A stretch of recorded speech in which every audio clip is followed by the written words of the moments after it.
The American dream is the foundation the US was built on. The idea that anyone could build a good life for themselves through hard work and dedication. Today though, it's hard to believe this was ever the case. The streets are full of homeless, hopeless people. Everyone's at each other's throats, and building a good life seems almost impossible. So how did a country that used to be a beacon of opportunity fall apart so quickly? Why did America lose its prestige and place of power on the world stage? And what went so wrong? And are Americans really stupider now than they were before? But on the surface, it might just seem simple. Europeans in particular like to make fun of Americans for being dumb. Seeing these clips of street interviews where people only know 2 countries in the entire world. Name 3 countries besides the USA.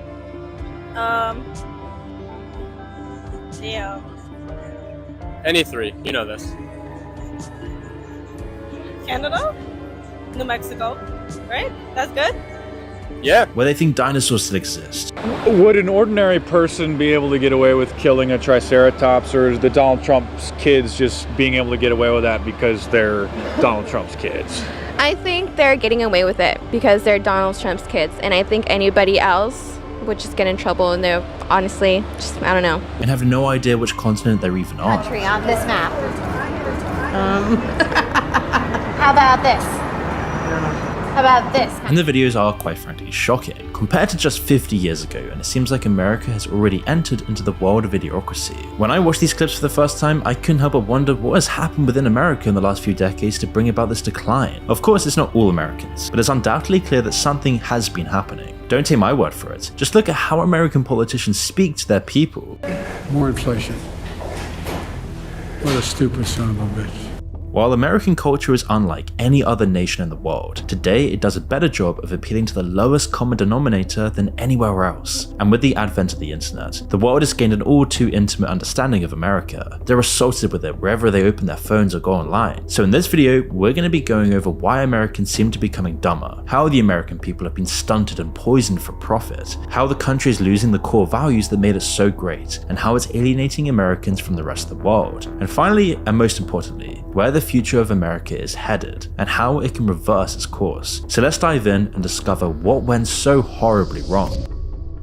Have you ever Googled yourself and were shocked to see your personal information exposed on one of those public listing sites? You see, data brokers are making a fortune selling your information to robocallers, spammers, and others who want to learn more about you, like where you live. But thanks to our sponsor Aura, they can identify data brokers exposing your information and submit opt-out requests on your behalf, as brokers are legally required to remove your information if you ask them to, but they make it super hard to do so let Aura handle it for you. Aura also does so much more to protect you and your family from online threats that you can't see, and it's so easy to get set up. You don't have to download several different apps to get things like parental controls, antivirus, VPN, password management, identity theft insurance, and more. You can get everything at one affordable price. So let Aura do the hard work of keeping you safe online so that you can focus on other tasks with peace of mind. You can either let people continue to exploit and profit off your private information, or you can go to aura.com/moon to start your 2-week free trial, also linked below in the description.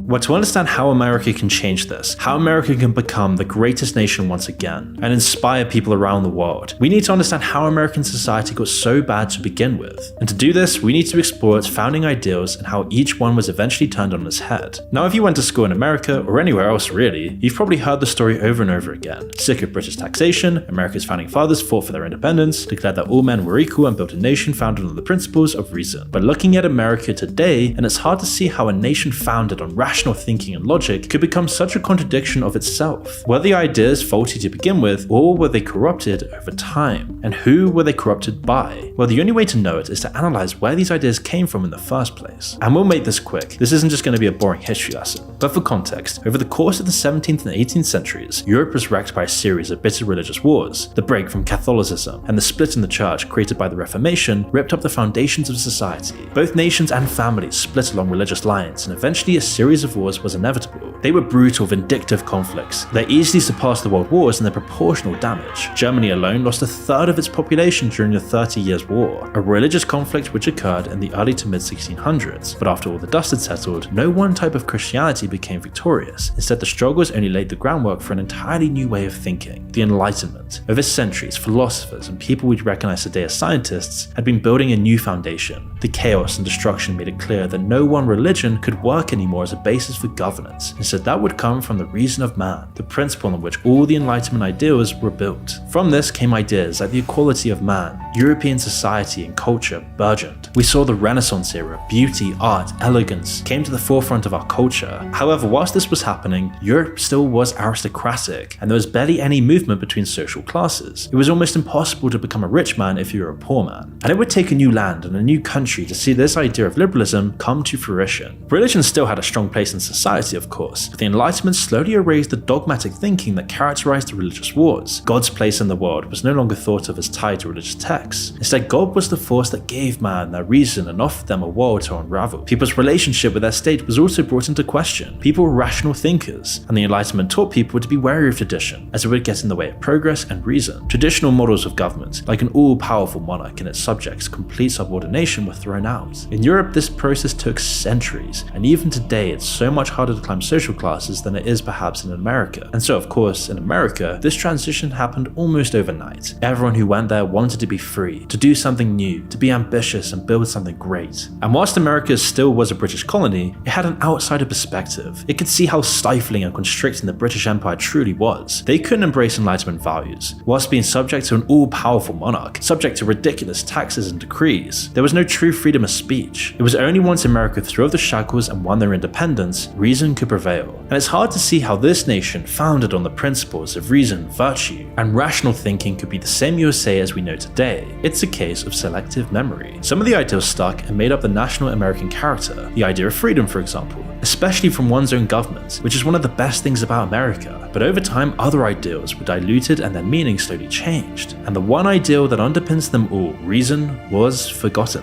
leaving America in contradiction with reason, split in two by ideology, which is why the cracks in America have been described as a spiritual war for the country. It's like the Enlightenment never happened, and we're experiencing the same thing once again that happened in Europe, with the age of religion.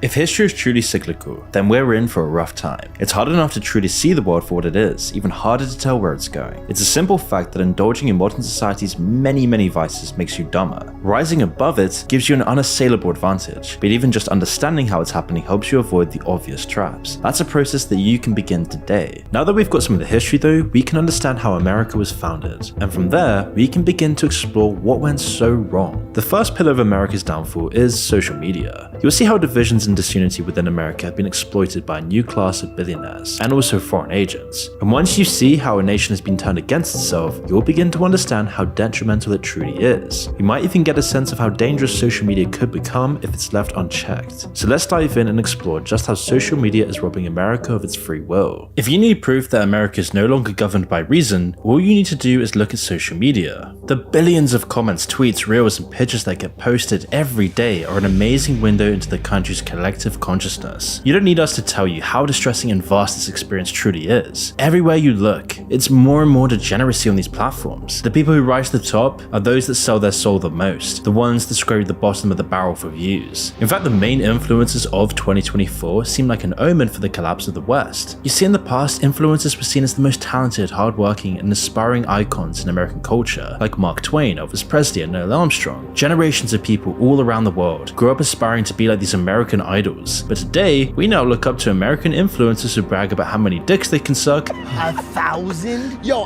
more. I'm just saying I answered his 1,000? Yes. Swear, on my life, yeah. Shitting themselves for views.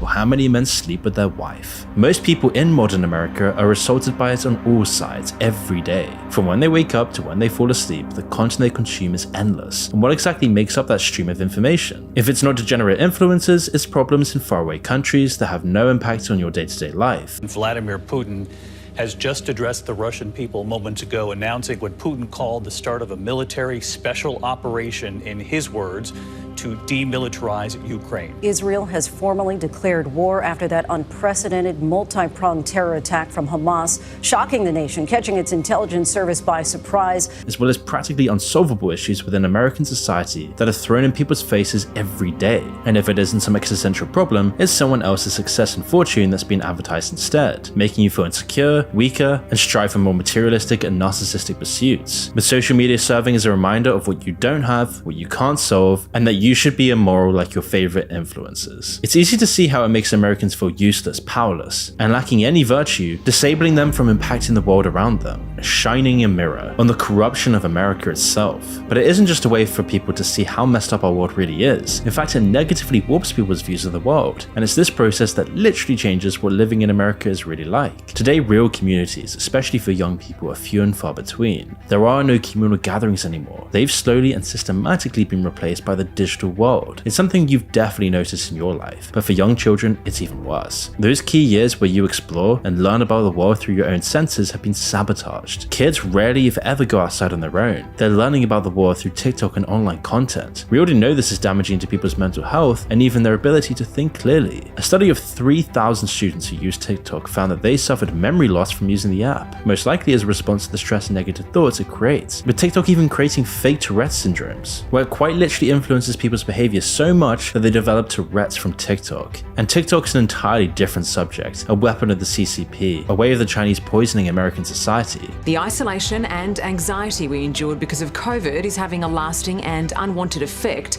on an increasing number of teenage girls. It appears to have given them a kind of Tourette's syndrome. They're ticking uncontrollably. Doctors don't understand why, but there's no doubt it's a very real mental health condition. And even more bizarrely, it seems popular TikTok videos are playing a role in it. But this is a topic we've already discussed in much depth, and TikTok is just one part of the social media content diet, which we're all eating right now. But something that studies don't get into is the awful effect this is having on American culture and society. It's all because of a phenomenon which sociologists have called the habitus. The basic principle is that when you're exploring the world as kids and learning about our place in it, we react to what we experience. If someone is constantly reassured and made to feel secure, then they'll carry this mindset through into adulthood. If they instead find a hostile world which doesn't care about them or actively attacks them for who they are, then it makes them more resentful, antisocial, and bitter. This process doesn't end as a kid though. It carries on until the very end. We are always learning and interacting with the world, and we're always being shaped by those interactions. You can see now why social media is so damaging. On the one hand, it's constantly telling kids that they aren't enough by showing them a parade of artificially attractive, plastic, happy people, or it's telling them they don't have any agency by showing them impossible problems with catastrophic consequences on the horizon. It's even sabotaged people's role models. Decadent, vapid, and consumerist ideals are held above all others in social media, which is completely centered on appearance and money, nothing else. Scam artist influencers sending their new crypto coin, greedy mukbangers stuffing their faces, and a whole host of other degenerates get pushed into kids' faces every day, promoting the 7 deadly sins, otherwise known as capital vices or cardinal sins. The most evil things within the Christian religion: lust, the intense desire or need for sex, power and money, gluttony, an excessive and ongoing eating of food and drink, greed, an excessive pursuit of material possessions and wealth, sloth, an excessive laziness or the failure to act and utilize one's talents, wrath, extreme anger, rage, and hatred that can lead to violence, emotional harm, and self-destructive behavior, envy, a desire for others' traits, status, abilities, or situation, pride, an excessive view of oneself without regard for others, considered the original and most serious of the 7 deadly sins. And it just so happens that the most immoral sins are now constantly in our faces, forced onto every American without their will, breaking any moral boundaries that once guided millennia of humanity. These people are the new American role models in practice because the algorithm sees their content as the most addictive and provocative to young minds. The more dirty, immoral, and controversial, better it is for the views and likes in the algorithm, all based on hedonistic consumerist pleasure rather than good, virtuous moral life. These old values are being lost because there isn't a community anymore to properly teach them and uphold them. Instead of reason and intellect and morality, vapid self-obsession is the new guiding force behind America. These decadent values are instilled in every social media user over time, and if they get taken in, then that person spreads them to the rest of their own small world. Multiply this across the whole country, and you're left with the chaos of today. It's through this process that the modern American habitus has become so corrupt. But this is only the last 10 years of a shift in American society that's been happening for over a century now. To really learn the root of how America got so messed up, we need to go back and see what triggered America's collapse into ignorance and fear.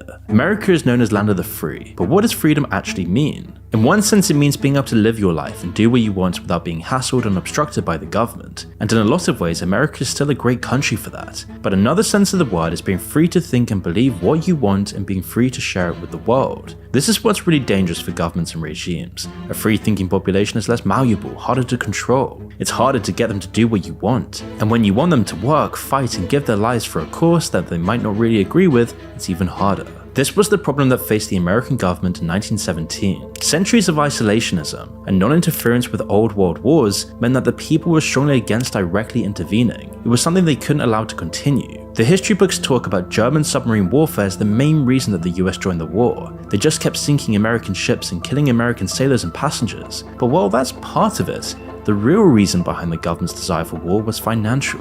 Over the course of the conflict, the US had loaned out $7 billion to the Allied powers. In today's money, that's over $140 billion in loans. They were bankrolling half the war. I mean, for perspective here, the UK was still paying some of these loans back in 2015. That's how huge they truly were. But despite how it might seem today, the war was far from won in 1917. In fact, it was starting to look dire for France and Britain. There was dissension in the ranks with soldiers refusing to fight. Germany and a revolution had knocked Russia out of the war, and the tides did look like they might be finally turning. If the Allies lost, how would they possibly repay so much money? So they needed to get involved and win the war once and for all. And to do that, they needed to get the people in line. The answer was propaganda, or as we now know it, a PR campaign. So the US started pumping out pamphlets, posters, radio broadcasts, leaflets, and newspaper articles, which all said the same thing: we need war. They used patriotism, fear, anger, loss, everything they had at their disposal to sway people's hearts and minds. Of course, while promoting one view was half of the issue, silencing the dissenters was the other portion. The US, like the rest of the warring nations, doubled down on censorship, making sure anyone against the war wouldn't see their message spread. It worked, and slowly but surely, American public opinion shifted. Eventually, in April of 1917, the US went to war, and in doing so shifted the global balance of power in their favor. It wasn't just their victory in the war that was to blame though, but the fact that most of Europe was in their debt. The beating heart of the world's financial system moved from London to New York. In trying to set the pace of global diplomacy within the League of Nations, America formally became the premier world superpower.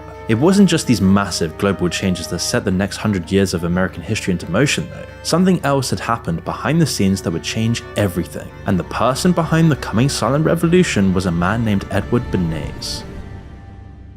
All of the US government's work on propaganda during the war had set the template for the future of America. Whilst he was still a young man, Bernays had learned the ropes and he saw its potential.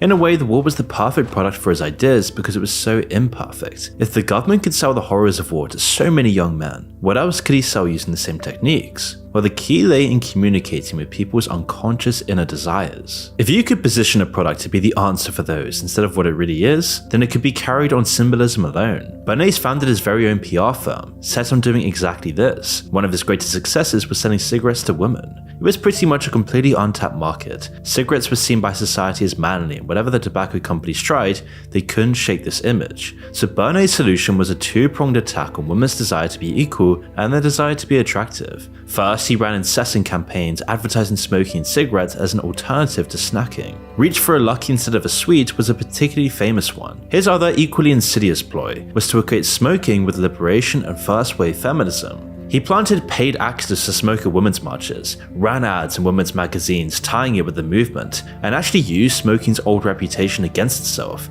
and it worked spectacularly. Millions more people would pick up the deadly habit thanks to his work. But despite how cunning these stunts were, it was the underlying logic behind them that was really impactful. Bernays' work set the stage for modern advertising, and with it, modern consumerism. Until his work's influence, commodities and products were seen as necessities rather than objects of desire. People didn't work to get them, they worked to build themselves a better life. Today, it's nearly impossible for most people to tell the two things apart. By connecting products with people's desires, this all changed. Advertisers and companies began hijacking people's innate desires and redirecting them towards their products. They stopped selling the goods themselves and began selling an end to that desire and the suffering that comes with it. Of course, it was never enough. There's always something else to buy and some other hole in the psyche to plug up, but it was the beginning of a growing decadence in American society, which, while interrupted briefly by the Second World War, has carried on accelerating ever since. But this grand manipulation of the masses had far-reaching effects. Bernays himself wrote about this in his 1928 book Propaganda, where he lays out how important his work would really become. Quote, "The conscious and intelligent manipulation of the organized habits and opinions of the masses is an important element in democratic society. Those who manipulate this unseen mechanism of society constitute an invisible government, which is the true ruling power of our country. We are governed, our minds are molded, our tastes formed, and our ideas suggested, largely by men we've never heard of. It is they who pull the wires that control the public mind." And by laying this blueprint for thought control, Bernays had set the groundwork for a century of populist politicians and meaningless slogans. We We will make America powerful again. It's time to finish the job. Finish the job. He had in effect solved the problem of free thinkers that we talked about earlier. The people living in this new America were still free for all intents and purposes, but they were from birth guided and directed along set paths and towards set consumerist goals. It was like Bernays had put blinders on the entire country, leaving them unable to see other paths they could take in life. The genius of the idea was that people barely even realized the change had occurred as American culture slowly warped and changed. But the end result of all of this was a deadly cycle of decadence and excess. Bernays' changes to the American psyche left no other route available except for greater material wealth. But as society changed in other ways, the problem only deepened. As new progressive ideas took hold over America, traditions and institutions that made up the bedrock of society started to dissolve. Gender roles began to fade and became archaic as women left the home and entered the workforce. Even though they were ruining the family structure, they gained equal rights, at least on paper, and slowly society shifted to accommodate them. The family unit continued to break down, and the definition widened to accept new people. Obviously none of these changes were bad, they were kind of inevitable, but the old ways still had their reasons and benefits for the functioning of society as a whole. One of the most harsh losses was the sense of community, something that's sorely lacking in today's society. The structure and order they gave people's lives went away, but there wasn't anything left to replace it. That was except for the empty consumerism that Bernays had masterminded. When people felt like their lives were missing stability or purpose, the products were there always to step in. This is the next reason behind America's current predicament, the death of community. Let's see how the foundation of society was slowly stripped away over the course of the 20th century, and from there we'll see how work, consumerism and greed stepped in to fill that hole. We'll also witness how a human-centric America was bulldozed and paved over with concrete. And finally, we'll see how this new ideology of profits over people pushed America over the brink.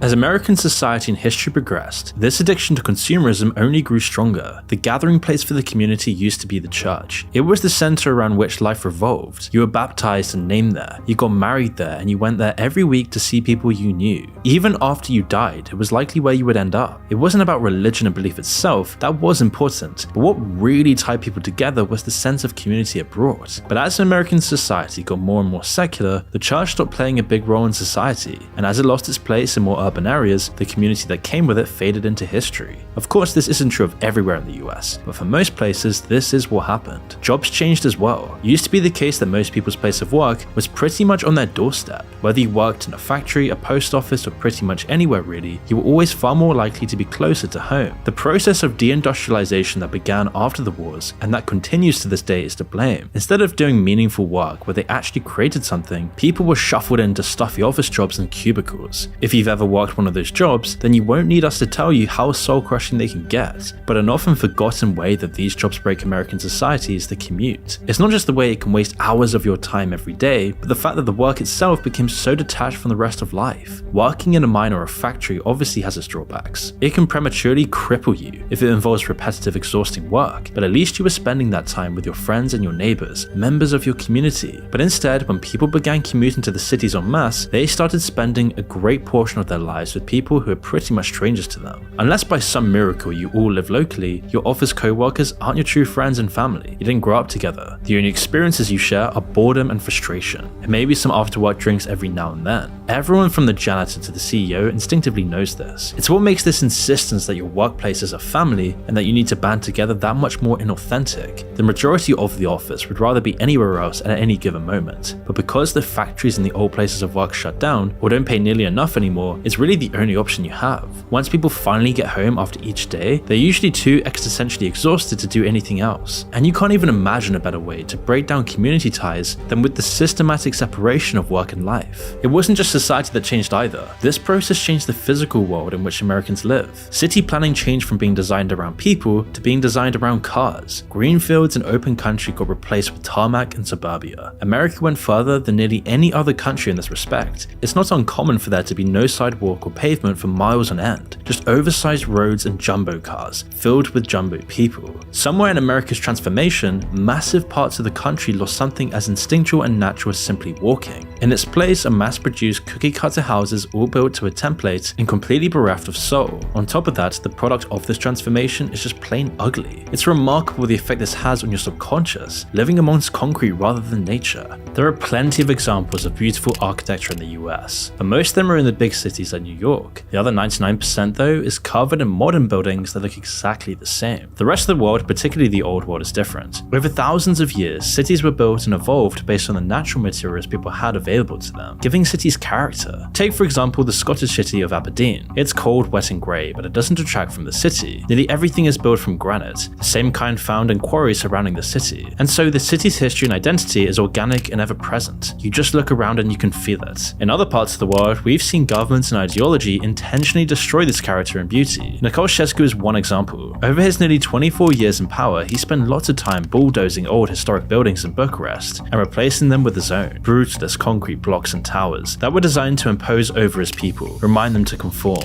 giving Bucharest this really drab feeling in the air. Every edge was uniform and straight, just like his people were meant to be. This ideologically driven architecture ends up creating domineering buildings that suck the soul out of whoever lives among them. And that brings us to the state of pretty much every town and city in America. Their buildings are driven by ideology as well, just in a different way. Before the age of capitalism, things were built with a purpose that transcended profits and expenditures. The driving forces behind the buildings were based on the people that lived in them, what their needs were and what was available to them. It's all been wiped out by the need for cost-effective construction and cutting corners wherever possible. Steel, glass and concrete are the cheapest materials, so that's what people use. The needs of cars are placed above everything else. In lots of American cities, a certain amount of parking spaces are mandatory, and massive highways run through the cities like scars, which has had an awful effect that's hard to notice after living around it for so long. People in these giant cities like Los Angeles, Houston, don't want to go outside and exist in the world because it isn't made for them anymore. It's no wonder kids don't play outside anymore. It's not just the screens, it's the lack of incentive. There is nothing to go outside for. The effects are pretty much the same as with communist architecture. The people, the community feels alienated by the places they call home. The design of these cities and towns inevitably makes people more isolated from each other. Where there used to be green fields, small houses and churches, there's now only monolithic cities or sprawling artificial suburbia. And as the church community faded into history, there were some attempts to replace it. But by the end of the 60s and beyond, the consumerist addiction had overwhelmed most of society. The default meeting place and crux of life changed from the church to the mall. Instead of gathering at a palace designed for the community, they went to a place designed to satiate the national addiction to shopping. Now, lots of people are nostalgic for the age of malls these days, and for a lot of good reasons. When you compare it to today, it's like night and day. At least back then, people still met up in person all the time. Kids still have places outside the house to simply exist and have fun, rather than being locked indoors being an iPad kid. It might have been dominated by shopping and money, but it was still kind of a community space. Despite everything, the collection of small communities that make up society were clinging on. Society and people in general were getting more fractured and decadent, and people were beginning to notice they had lost something on the road of progress. And today we're living in a world where even those stilted communal places don't really exist anymore. Instead, people's communities have moved online.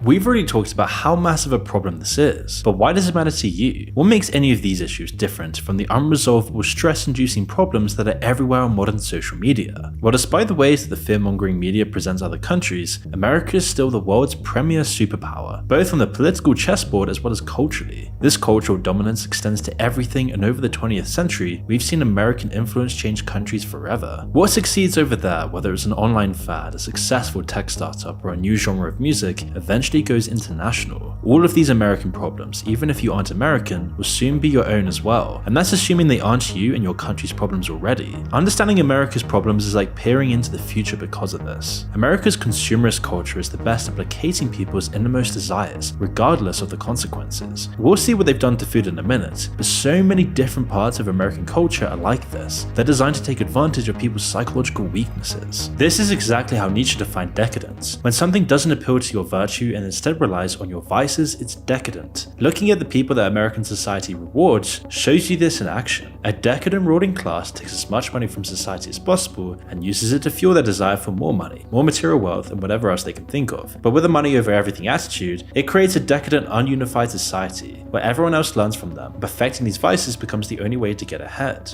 Nietzsche's solution for this was to rise above these decadent values and create your own based on your own experience of the world. It was hard back then, but today it's even harder. harder. The temptations are so much more potent. It's far easier to be taken off track. To really get ahead, you need to understand what those traps and pitfalls are. We've seen how this corporate isolation has destroyed the American dream of a better life. But other than the physical world Americans live in, what else has it affected? Now we'll explore what effects this has had on the American diet and American healthcare. And we'll see how companies manipulated America's weak political system, letting them suck trillions out of a system designed to make people's lives better. And now that we've caught up to the modern day, we can truly explore the main reason behind America's current weaknesses and their future problems. An unhealthy population isn't one that would choose good leaders, make responsible decisions for themselves, or create a healthy society that can stand the test of time. We'll reveal the companies behind this and show how their work to systemically undermine the health of the American people has wide-reaching and long-lasting effects. Healthcare is the defining way that America is different from the rest of the developed world today. It might not be this way for much longer though. The sheer amount of profits companies can take makes it certain that the American system of medical exploitation will spread across the world. These twin industries of food and healthcare have done the most damage to America compared to anyone else and made trillions in the process. Here's how it made modern America one of the unhealthiest and weakest countries in human existence. But what really paints a good picture of our society's decadence is the food. Stuffed full of fat, salt, sugar, and everything else. It doesn't matter that it barely fills you up or slowly turns your body to mush with chemicals. It's also about the experience and the chemical effect on your brain as it feeds the addiction. This is something that America has exported to the world. Fast, ultra-processed food is intrinsically terrible for people. It ends their lives prematurely as well as making them tired, fat, and lazy. But what choice do most Americans have? Ultra-processed food makes up 73% of the total food supply of the country. People don't have the time or energy to cook proper whole meals every single day. The suffocating work culture makes sure of that, as well as how addictive it is. People naturally fall into the easiest habits possible. It's a survival mechanism. There's no point in wasting energy on something by doing it the hard way, at least that's how the body thinks. But this is severely damaging the country's ability to function, and it makes the average US citizen less able to thrive. One clear, concrete example of this is in the nation's military. The US Army is currently missing its recruitment goal by 15,000 people every year. It isn't because there aren't enough willing recruits, it's because the people that show up wouldn't be able to perform. Drug use, mental health issues, below average IQ, and the obesity crisis are all reasons for it. And this is an aspect of what Nietzsche was talking about in relation to decadence. Gluttony and overeating just weren't available as a vice to most people in history. Generally, there was too much physical work and not enough food. Only palaces and mansions could offer food that's rich and plentiful enough to make people obese. But today's modern food and culture has opened up this vice to the masses, and this psychological addiction has trickled down from the ruling classes and penetrated every level of society. Fast food, while being stuffed with fat and sugar and salt, doesn't really ever fill you up, because it's stuffed with other chemicals you wouldn't even know the name of. Taco Bell puts essentially sand in, well, sodium bicarbonate. Wait, bro. Hey. No, silicon bicarbonate. I think called silicon. You're starting some rumors. So their beef filling. They're not allowed to call it beef filling. They have to call it taco filling because it's not beef. The beef has silicon in it to make it fuller and more. Look it up. That shit shit is delicious. Look it up. 36% beef. Oh, it's only 36% beef in Taco Bell. The other 64% is a wide range of fillers, extenders, preservatives. That's why after an hour or two, you always want more. That's why Coke feels better after you've had a McDonald's. These effects only get more pronounced the more of your diet it takes up. The physical, addictive nature of processed food can't be underestimated. But it isn't the only reason for the obesity epidemic. It's a reflection of the consumerist ideology that underpins every aspect of modern American society. The hole it seems to leave in your stomach is the same kind of craving as the rest of consumerism, a constant need for consumption that can never truly be quenched. While this might be true of fast food around the world, American food is especially harmful to the body and the mind. Part of it is a set of dubious decisions that food companies like Monsanto have gotten away with by molding the American palate. There's many diseases that are linked to glyphosate exposure, including non-alcoholic fatty liver cancers are very closely linked. A lot of kidney diseases. And then severe damage to the microbiome because it's designed to kill plants. There are structures in your gut biome that are critical structures in your gut biome, which have plant-like metabolisms which are destroyed by glyphosate. So all the wheat in our country started being sprayed that year in 2006 with glyphosate, and that's the year you saw this explosion of celiac diseases and gluten allergies and all of this stuff that people, that you may have noticed around then. But they also did. The first time they were, the first time they're spraying it directly on food, because it used to be they were spraying it early in the season.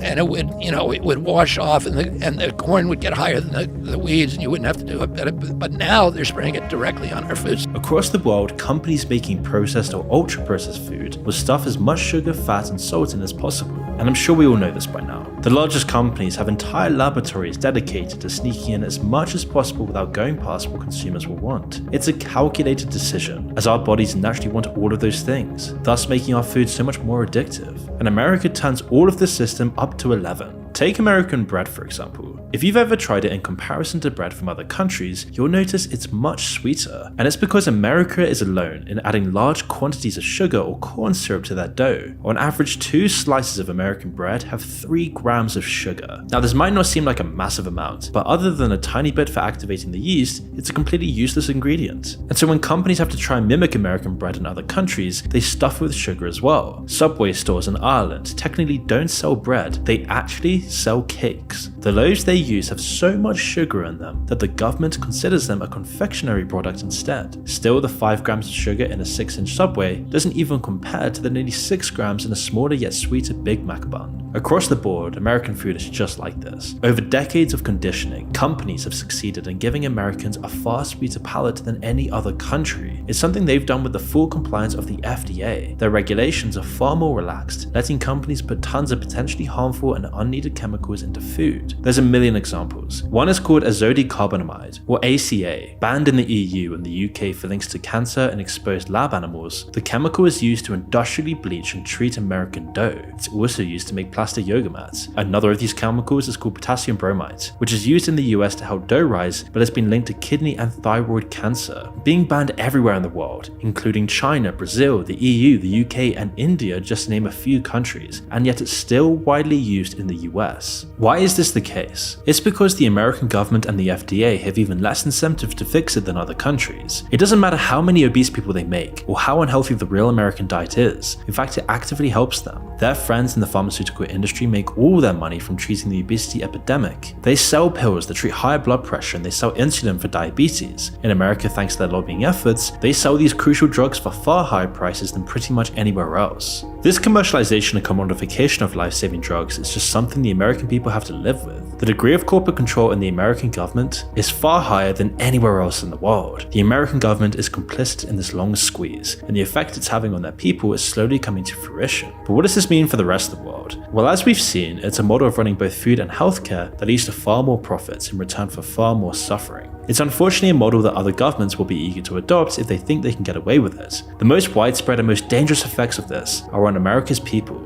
How many great men and women of the future will never reach their full potential, shackled by addiction, obesity, and lingering health problems, cutting their lives short? This is one way in which the rest of the world has to not emulate America, because it will cut uncountable years of their people's lives. Lobbyists and corporations will push as hard as they can to make this happen. There's too much profit in it to pass up. If you need a few examples, there's plenty to choose from. Take dirapirim, which Vero produces as a treatment for toxoplasmosis. It's a specialty drug because toxoplasmosis only becomes a problem in people without immune systems that can fight it off. It's only something very sick people need to worry about, which makes it perfect for turning a profit. The sickly and the weak are especially easy targets, which is why their CEO, Martin Shkreli, raised the price from under $14 per pill to $750. Now, he's a special case to be sure, and he's infamous for this sort of thing, eventually even going to prison. You may remember the name Martin Shkreli. He's the hedge fund manager who jacked up the price of a life-saving drug back in 2015. Well, now a federal court has sentenced him to 7 years in prison for defrauding investors out of more than $10 million. But he's just the tip of a much bigger iceberg. American pharmaceutical companies all do this. He just went one step further and made it too obvious. Drugs that millions of people take, like insulin, also see this kind of price gouging. In 2021, the average price of a vial of insulin in Canada was $12. In the US, it was just under $100. All of this means that Americans pay over $1,000 on average for medication every year, and a third of Americans simply go without life-saving medicine because of the costs. There's countless stories of people paying thousands and thousands just for ambulance trips, and yet they created the conditions for modern diseases like type 2 diabetes to find a home with their massively sweet addictive food and artificial chemicals in all of our food. Then they profit off the suffering it causes. We don't know all the effects that the American lifestyle has because it interferes with systems we don't truly understand yet. Despite how far medical knowledge has come, we barely know a thing about the more complex, intricate systems of the body. We're still slowly unpacking the secrets of the brain, and we really don't know how other systems can affect it. Gut bacteria is another thing we know too little about. There's around 100 trillion bacteria inside of you right now, and 95% of them live in your gut. They exist in a natural equilibrium, which changes based on what you eat and drink. We know they play a crucial role in health, and that junk food can destroy most of them, letting a few species break the balance. All the biochemistry that goes on in the body, which you need a medical degree to barely even understand, relies on them. That includes all the neurochemistry, all the neurotransmitters, and all the things that decides who you are, how you feel, and what to do, and your gut instinct. Your gut instinct is literally a second brain inside of you, and it's operating through your gut bacteria, and it's all linked together in an impossibly complex web, and the American diet and lifestyle is slowly tearing it all apart. Fluoride in the water, seed oils, artificial processed chemicals, completely disrupting the natural equilibrium you need in your gut. Pharmaceutical executives and lobbyists will happily exploit people and tamper with things they don't understand. If they charge a bit more or get another overpriced drug patented, then it means they'll get a bigger private jet or another floor on one of their mansions. In a world like this, where everyone is out for themselves, nobody's really thinking very far in the future. People live in debt to afford the basic necessities, and companies are happy to make an extra buck today even if it means bankruptcy tomorrow, and politicians are some of the worst offenders. The election cycle and the lobbying means they're always looking at short-term fixes for long-term problems. They only need to get their foot in the door, and the rest is just for appearances. If you need a good, sobering look at the current state of America, all you need to do is look at its politicians. We'll take a look at an example of how corrupt America's politicians have become. We'll see how they offer us a look into what the ruling classes really think about the American people. So let us dive right in and find out how awful American politics has really become. If you asked about 100 Americans what they think about their leaders, you probably wouldn't get many positive answers. After decades of betrayals and scandals, everyone knows how dirty and fake politicians really are. Everyone knows how fake Fox News, CNN, MSNBC, and all of this garbage truly is. Unfortunately, some members of the media use their platforms to push their own personal bias and agenda to control exactly what people think, and this is extremely dangerous to our democracy. It's all showbiz. So much so that tons of people just don't bother interacting with it at all. 80 million eligible people didn't even vote in 2020. And can you really blame them? If you went into a shop and you didn't find anything worth buying, then you'd be fine to just walk out. And with just one mathematically irrelevant vote, how can any one person actually change anything, especially when they hate all the people representing them? Money and connections is the obvious answer, of course, but even without any way to personally impact the system, you can still learn a lot about America by studying what politics has really become. Empires fall for a number of reasons, including economic turmoil, political division, and social and cultural decay. The US in its current state ticks all three boxes. Empires also crumble when morality, the system through which individuals judge right and wrong, becomes altered and distorted. Morals serve as the dominant principles of conduct, facilitating harmonious living within communities by offering specific behavioral guidelines. Upholding morality often necessitates individuals to prioritize the welfare of society over their immediate personal interests. It also requires telling the truth, and in the US it seems telling the truth matters less today than at any other time in recent history. And if in doubt, let me point you in the direction of George Santos, arguably the most dishonest politician in US history, and one of many reasons why people are laughing at the once great nation. In December of 2023, the 35-year-old was expelled by the House of Representatives with a vote of 311 to 114. This decision was made shortly after the House Ethics Committee released a report in November, which provided substantial evidence of the politician's violation of campaign finance and government ethic laws. And rather absurdly, these violations included the inappropriate use of campaign funds for personal expenses, such as Botox treatments and the adult content platform OnlyFans. A scathing House Ethics report. That report concluded there's, quote, substantial evidence that Santos violated federal laws, stole from his campaign, and delivered a, quote, constant series of lies to voters. Santos is accused of using campaign funds to pay for Botox, OnlyFans, leisure travel.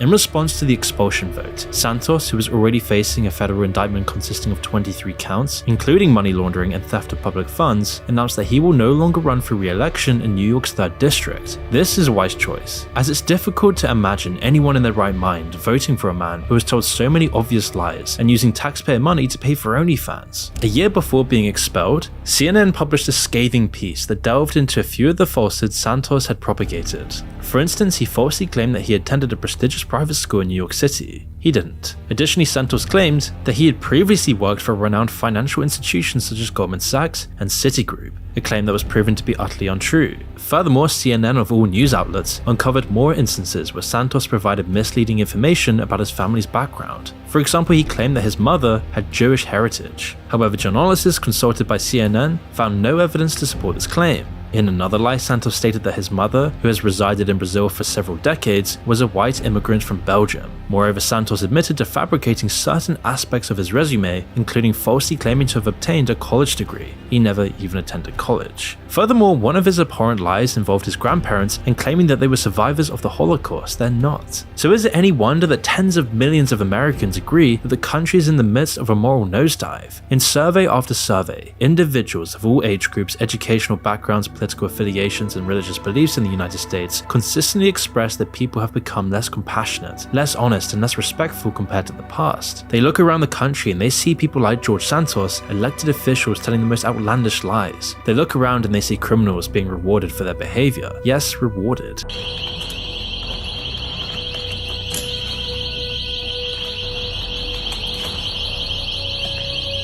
The only people who seem to really enjoy living in the US now are criminals. This is especially true of Californian-based criminals. You see, in recent times in California, the world's 5th largest economy, shoplifting has become something of a statewide hobby. In fact, it's now de facto legal to steal items from stores. Thieves think they can steal things with impunity, thinking they will never get caught. It's happened again. 4 women run off after stealing from a CVS pharmacy at Van Ness and Jackson in San Francisco. TVs, laptops, iPads, and iPhones in the Golden State. Just walk in, grab what you want, and walk out the door. You can do it multiple times without any legal consequences. Because in truth, most of the US is being overrun by crime, including violent crime. According to a recent report published by Numbeo, 11 US cities now rank among the 50 most dangerous in the world, which is crazy knowing the fact that the US was once renowned for upholding law and order. Today, however, it's known for embracing lawlessness and disorder in many states. So of course, is it really any surprise then that if lawlessness and lack of moral virtue is becoming normal in areas of the US, that con-men liars eventually rise to be the leaders of these people? So much so that George Santos really believed that Americans were so stupid he could actually fool them by pretending to be well-traveled and educated.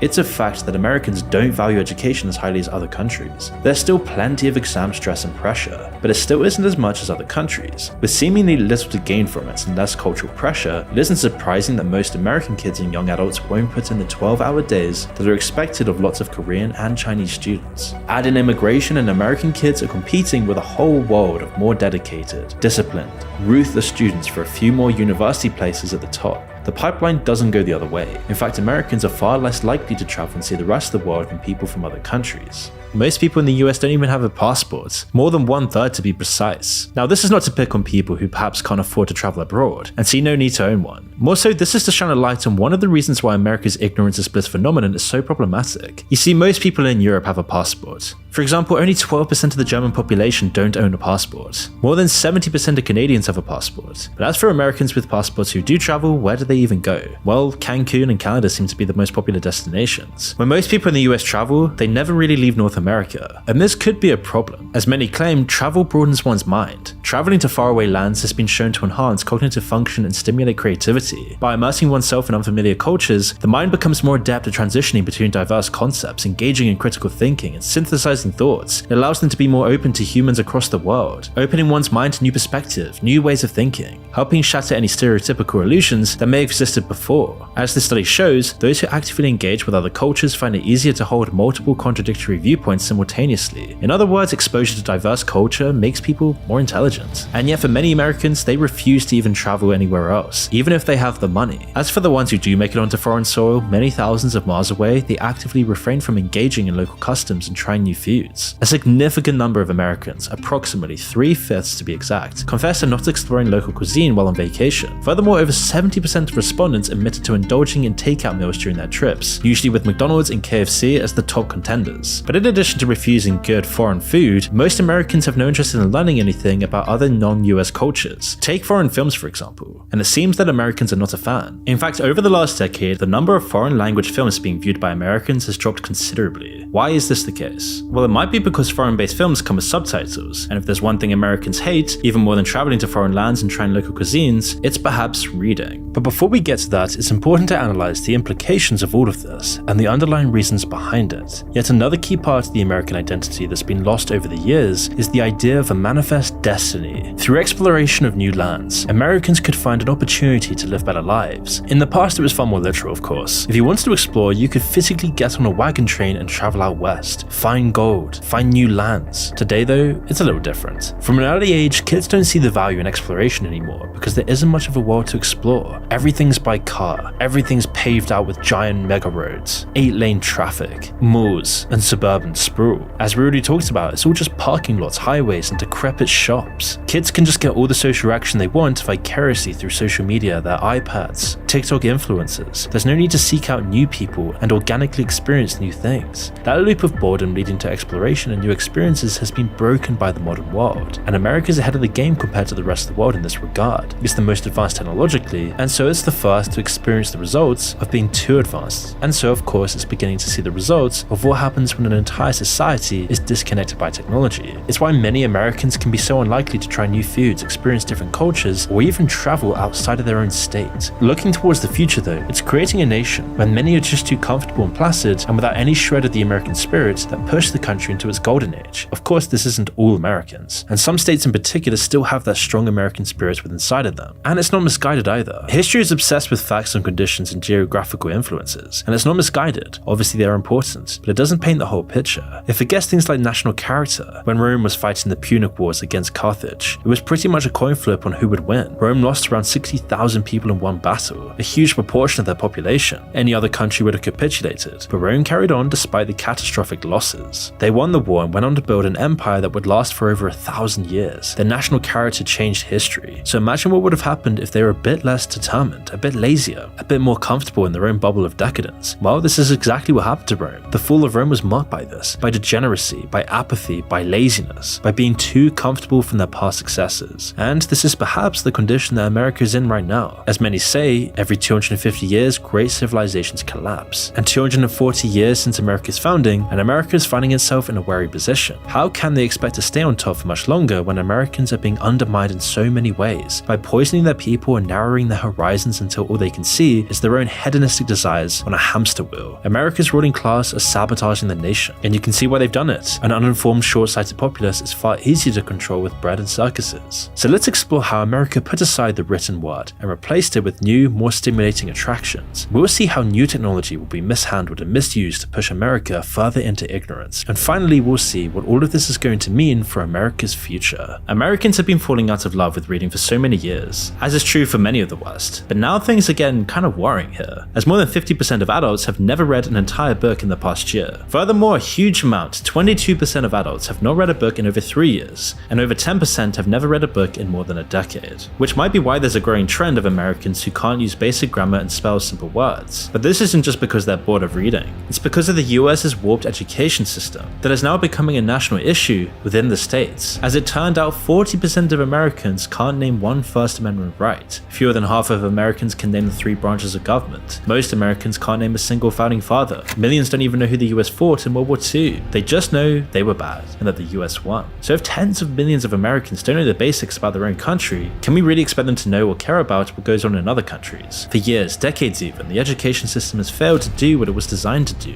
educate. Math and reading scores are at their lowest point in decades, even though significant amounts of federal funding has been and continues to be pumped into K-12 schooling. But simply throwing money at the problem won't fix this, because this is so systemic in the culture. Instead of just addressing the crisis by improving teacher training and salaries, or introducing smaller class sizes, lawmakers are now obsessing over the creation of more charter schools and high-stakes testing. An incredibly crucial part of the education system that's failing kids right now, though, is how it fails to teach them to be men. In the U.S., the 2020 decline in college enrollment was 7 times greater for male than for female students.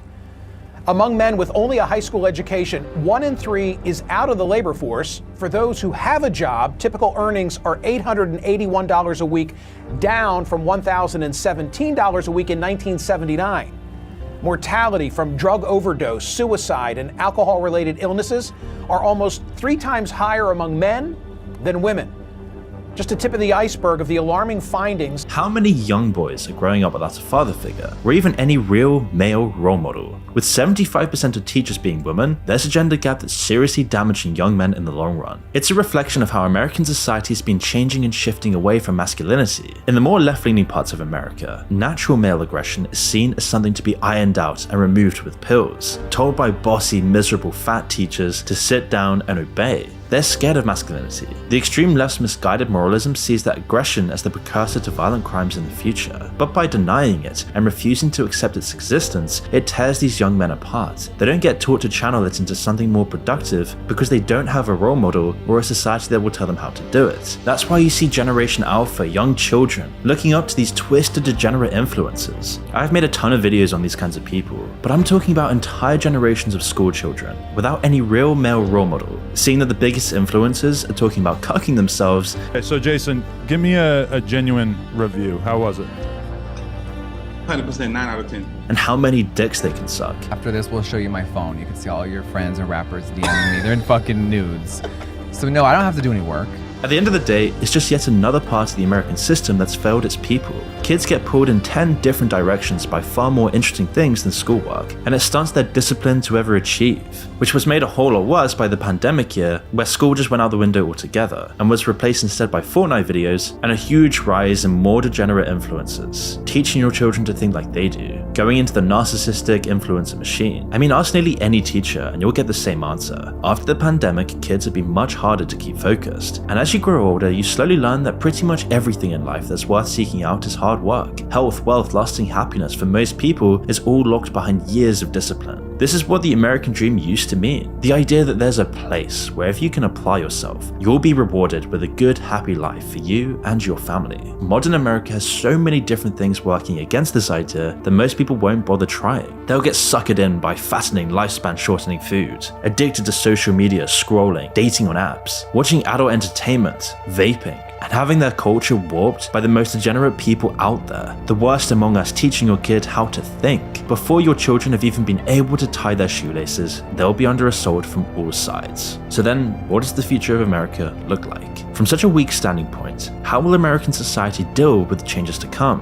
Now, America is resilient. Its people are the most courageous out there in the world. Its spirit is magnificent. It is, in all honesty, one of the most free countries in the world. And whilst it has these many problems, it's something to be saved, and something that we should do everything we can to keep afloat. And one of the biggest things that we need to deal with to keep America going and reverse this direction it's headed in, America needs to address the destabilizing effects of AI and other new technologies that are only going to make this problem so much worse. You see, AI is yet another way that kids can easily coast by. Almost everyone can. Right now, it writes essays for children, their book reports, their maths problems, any schoolwork that isn't supervised is fair game. Realistically, only a small number of kids are always going to do the work themselves. And whilst being able to understand AI is probably one of the best skills you can have right now, what does it mean for their general hard work and discipline ethic that is lost by easily just typing something into ChatGPT? Only a tiny number of kids are ever going to do the work themselves anymore. And you can't rely on parents either. They're too busy working on a hamster wheel of paycheck to paycheck living, or too tired or uncaring to ever pay attention due to their just general apathy towards this problem. Every part of being a human that we automate and fob off to the machines is taking a little more of our children's potential. When augmented reality hits the mainstream, it will only get worse with the rise of Vision Pros, Meta Quests. All of this garbage metaverse stuff will make the distractions ever present, always floating there at the edge of people's view. And if kids and young adults don't like the world because they don't have a place in it anymore, they'll retreat into new ones. They'll dive into VR worlds and never come out. Just like isolated people today dive into the online world and lose out on years of crucial social development. And what world are they going to go into anyway? A massive problem that America is going to face is the rising inequality that could come from AI. We've already seen the beginning of how this could all play out if the American government gives into big business. It's already replacing middle management jobs, lawyers, analysts, consultants, even CEOs in some cases, let alone all the jobs that self-checkout machines are replacing already.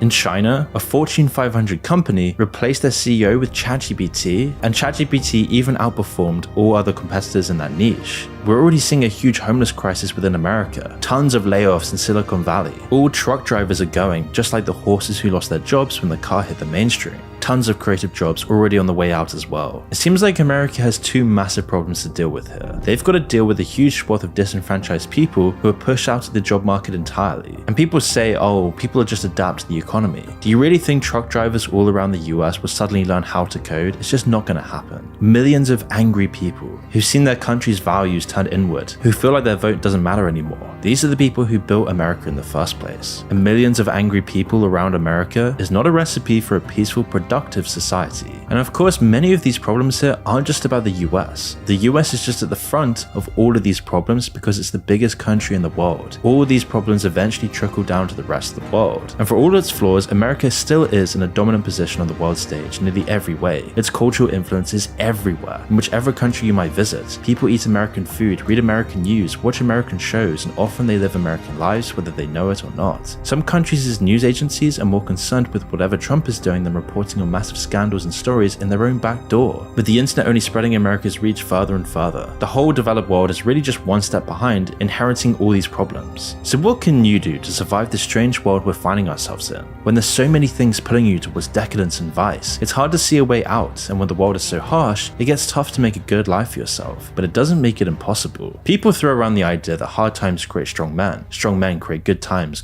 create weak men. You've probably heard this before, but despite how simplistic it is a cycle that happens over and over again. And there's no question that we're entering into the hard times, with war looming, IQs dropping, society becoming more divided, men who are weak of character, leaving us with the crumbs of a corrupted society, and milking that society for as much money as they can. But it's in these times of crisis that the next generation of great men emerges, and eventually builds something better. All of these problems that we've talked about hit today's young people the hardest, but the ones who survive, who are disciplined, who don't get distracted, will be the ones that save it. And in Machiavellian terms, as more and more people lose their potential to addictive algorithms and vices, it'll mean less competition for you. As your contemporaries get distracted by meaningless escapes, you'll have the opportunity to be one of the few people building a better world, one of the people who make history and change the future, not just being a consumer. Now, the victim mentality is everywhere today, especially in America, and it's surprisingly easy to fall into, which often gives you excuses to just give up and check out. America must collectively prioritize